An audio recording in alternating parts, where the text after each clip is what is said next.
Anger feels like something others give to us, as if people press a hidden button, and suddenly we are burning inside.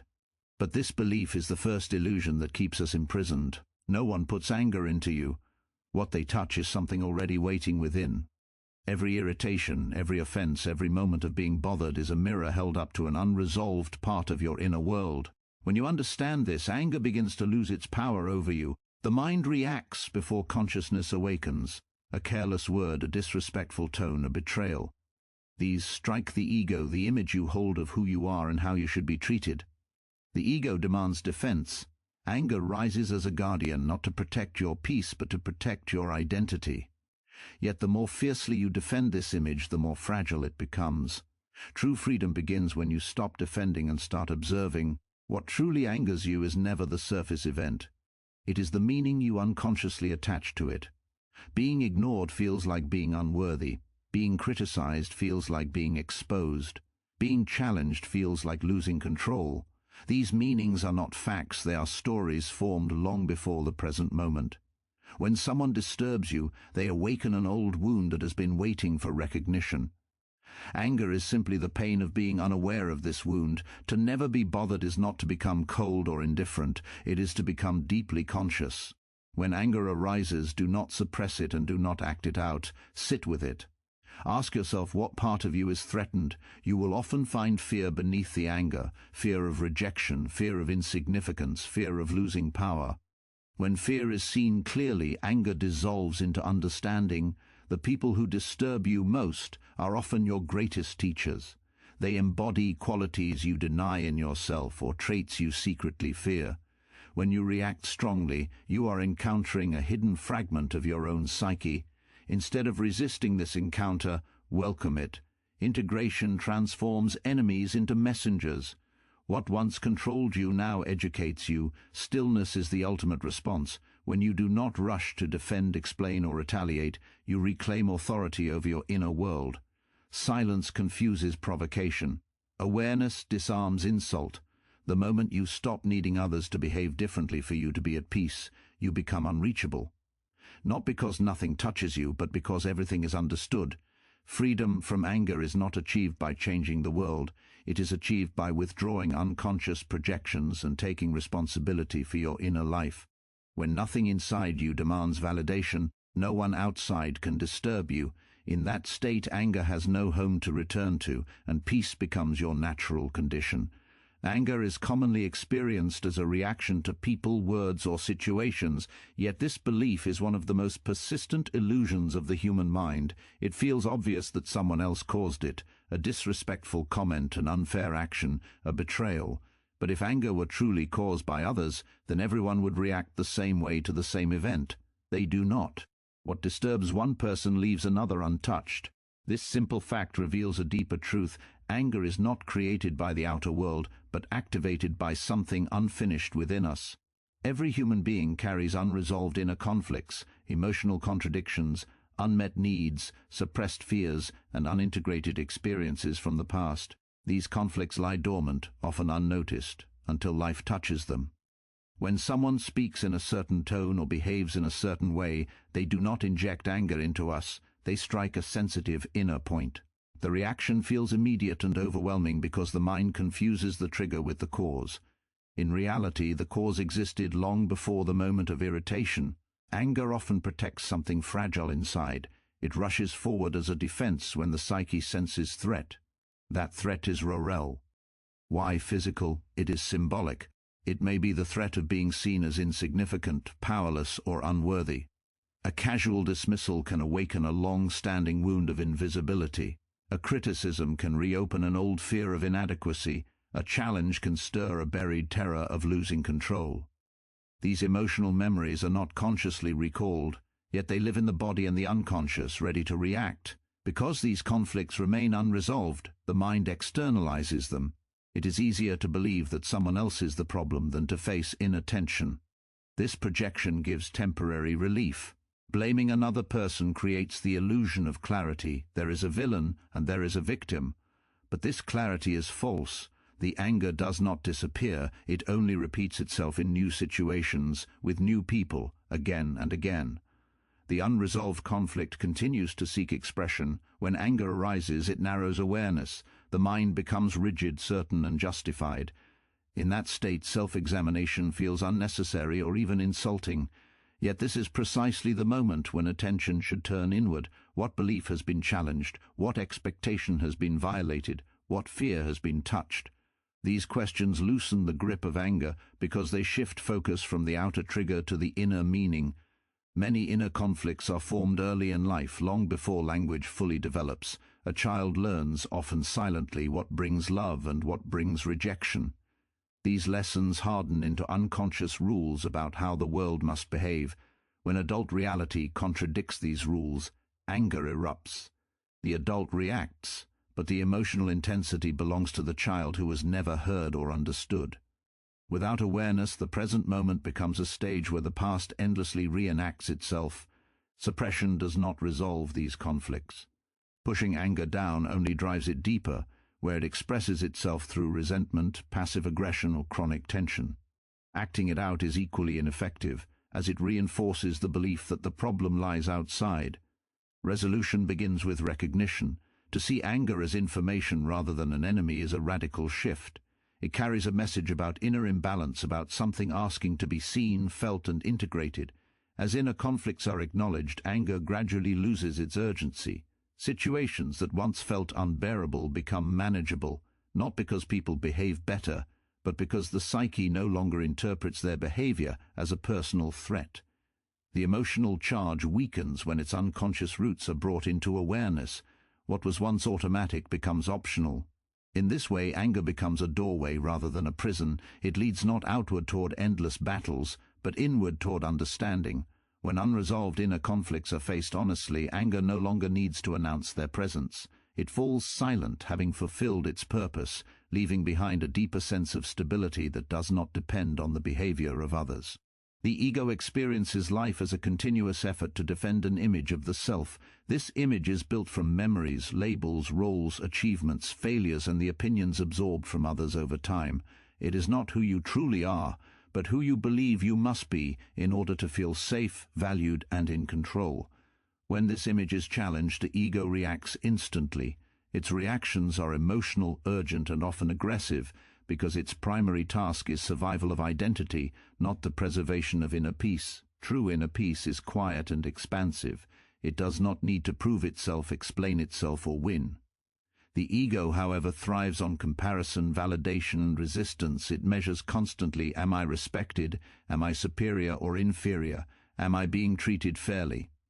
When the answer threatens the ego's constructed identity, it mobilizes defenses. Anger, irritation, pride, shame, and resentment arise not because peace is at risk, but because the ego feels exposed or diminished. The ego mistakes its image for existence itself. A criticism feels like annihilation. Disagreement feels like rejection. Being ignored feels like erasure. In these moments, the ego does not ask whether the reaction serves growth or clarity. It only asks whether the identity is being upheld. This is why ego reactions are so intense and so immediate. They do not pause to reflect, they strike to restore the familiar sense of self. Because the ego is shaped by the past, its reactions are outdated. It responds to present situations with old emotional strategies learned when awareness was limited. A tone of voice becomes a threat because long ago it meant danger. A boundary set by another feels like control because it once implied abandonment.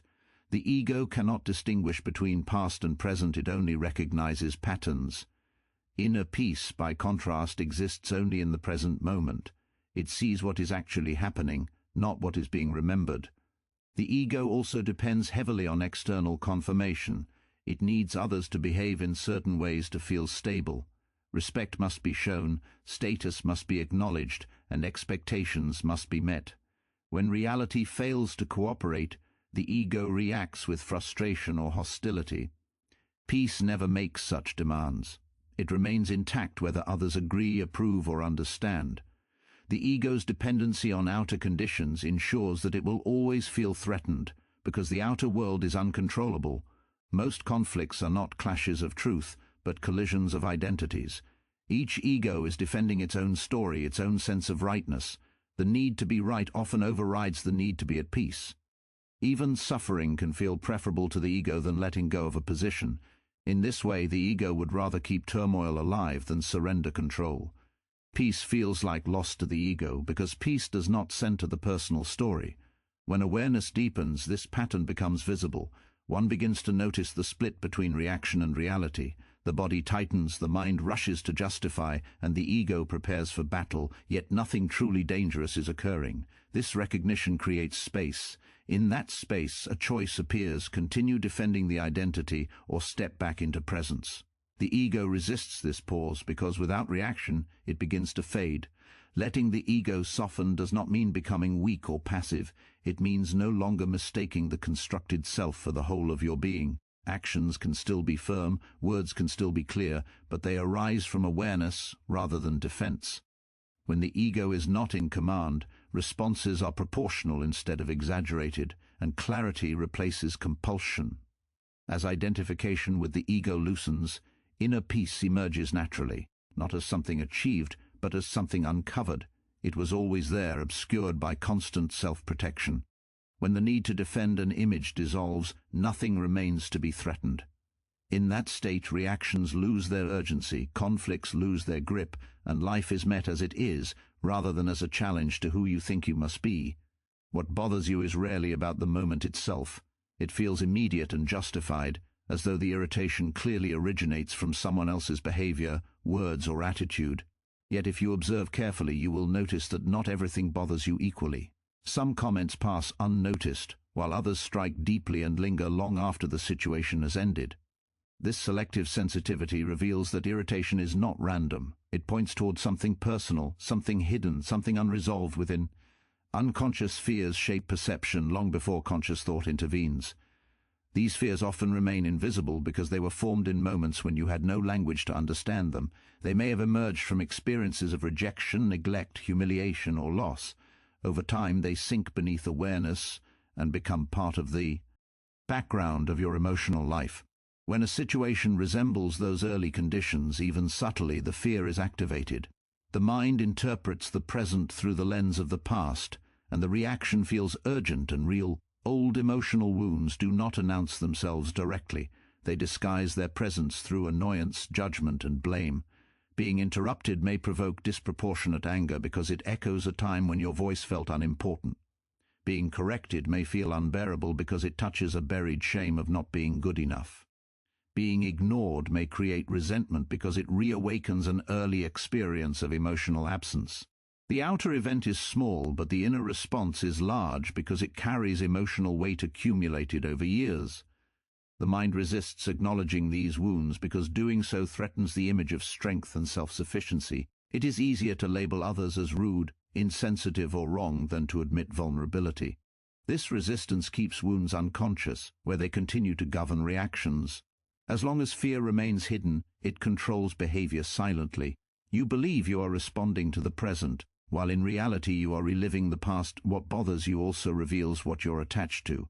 Attachment forms around identity, expectations, and unexamined beliefs about how life should unfold. When reality contradicts these beliefs, discomfort arises. This discomfort is often mistaken for moral clarity or personal boundaries, but beneath it lies fear. Fear of losing control, fear of being diminished, fear of uncertainty. The stronger the attachment, the stronger the reaction when it is threatened. Awareness changes the relationship with these reactions. When irritation arises, instead of immediately justifying it, attention can turn inward. The question is not who is wrong, but what is being touched. This shift does not invalidate the situation, it deepens understanding of it.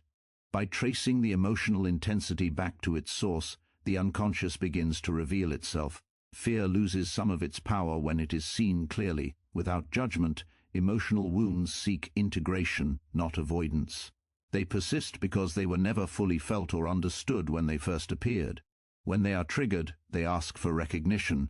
If ignored, they repeat the pattern. If acknowledged, they begin to heal. This healing does not come from changing others, but from meeting the fear with presence.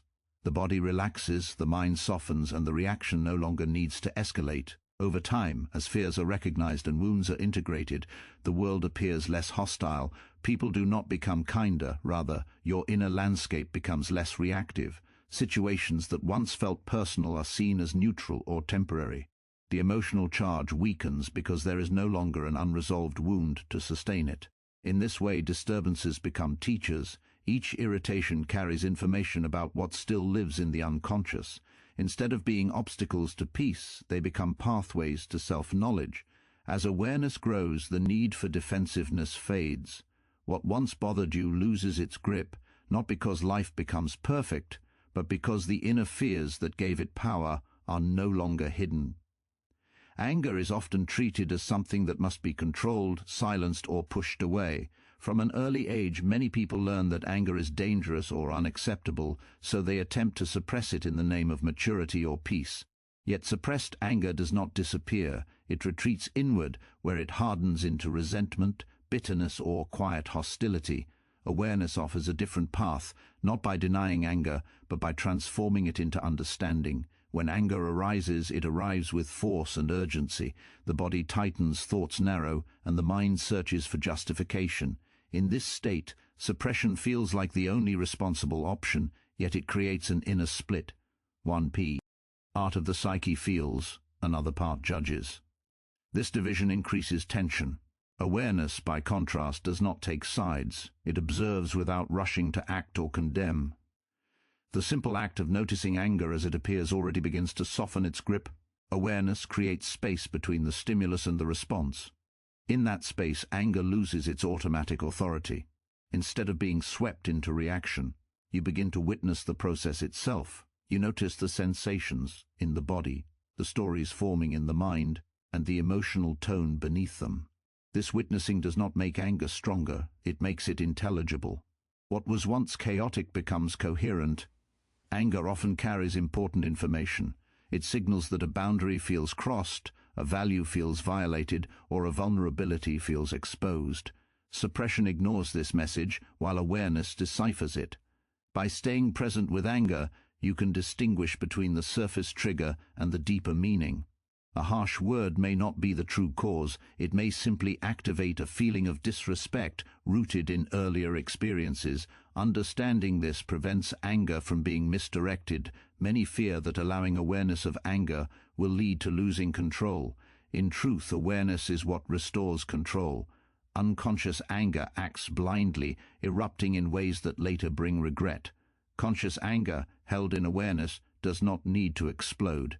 It can be felt fully without being acted out. This capacity to feel without reacting is not repression, it is integration. As awareness deepens, anger begins to change its form. It shifts from accusation to curiosity. Instead of asking who is wrong, the mind asks what is happening within. This inward turn reveals underlying emotions such as fear, sadness, or shame.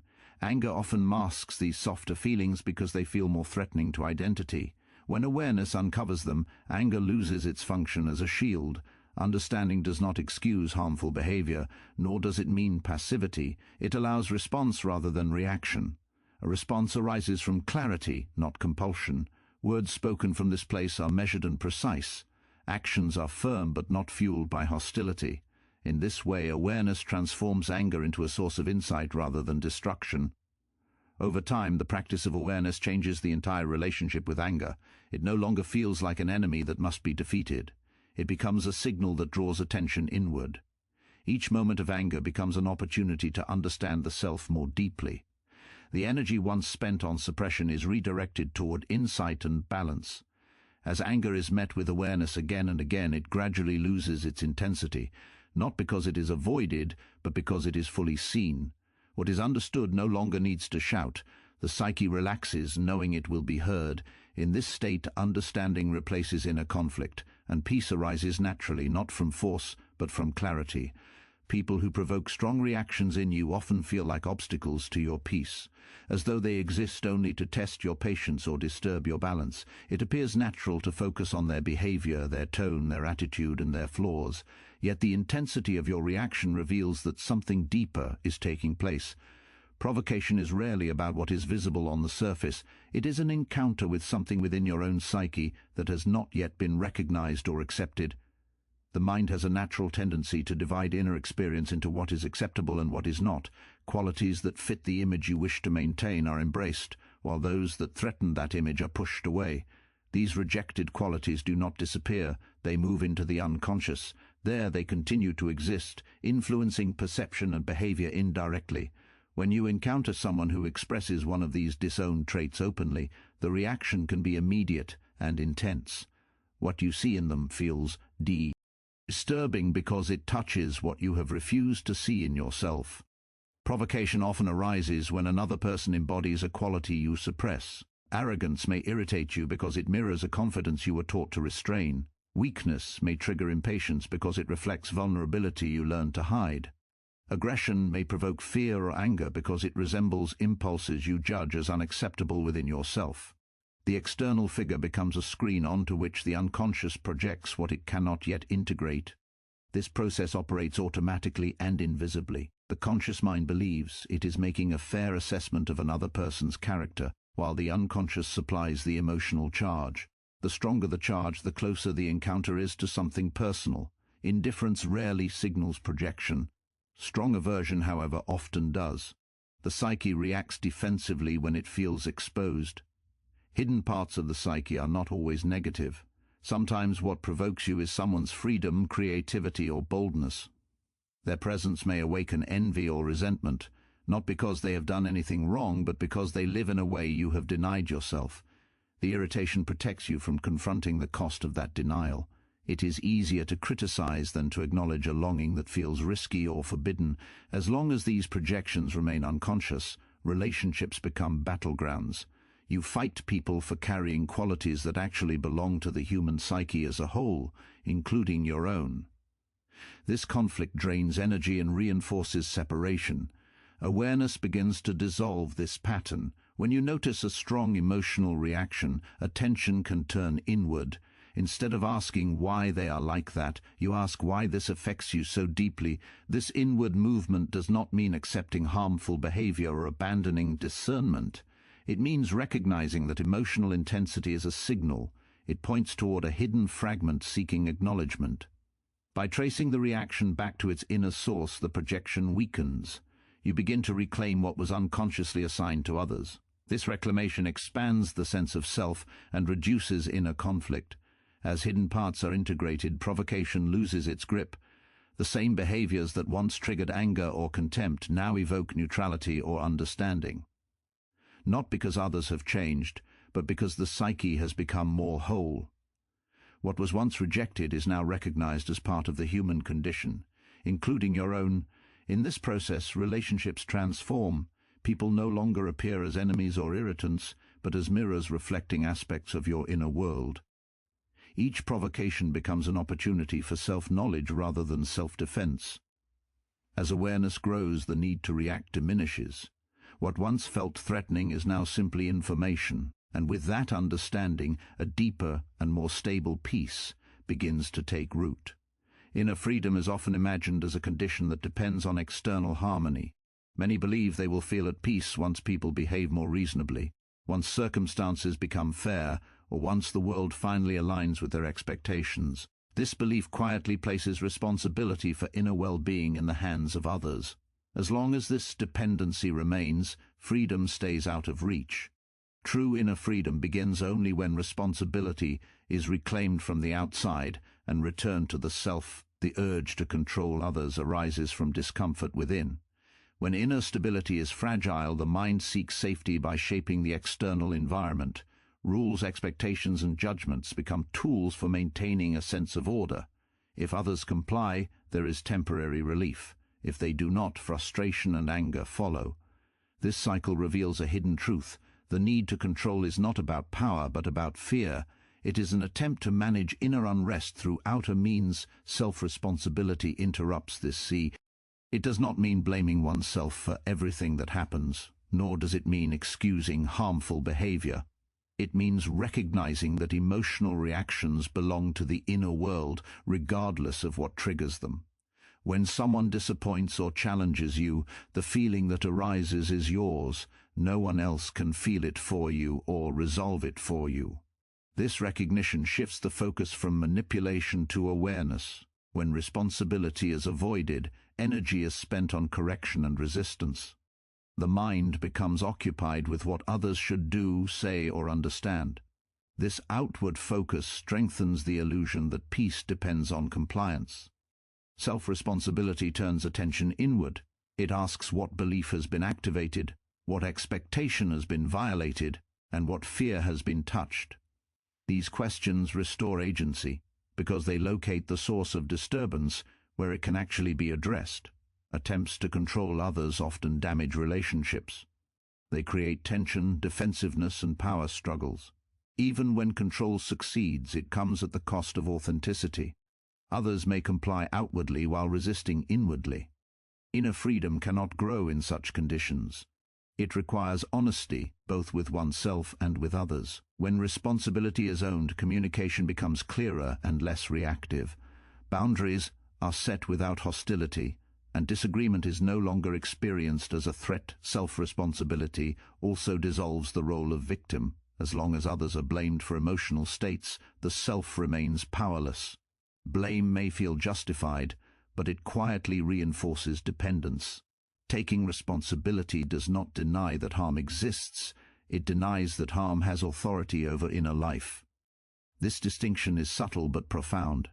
It transforms suffering into a field for understanding rather than a sentence imposed by others. With self-responsibility comes choice.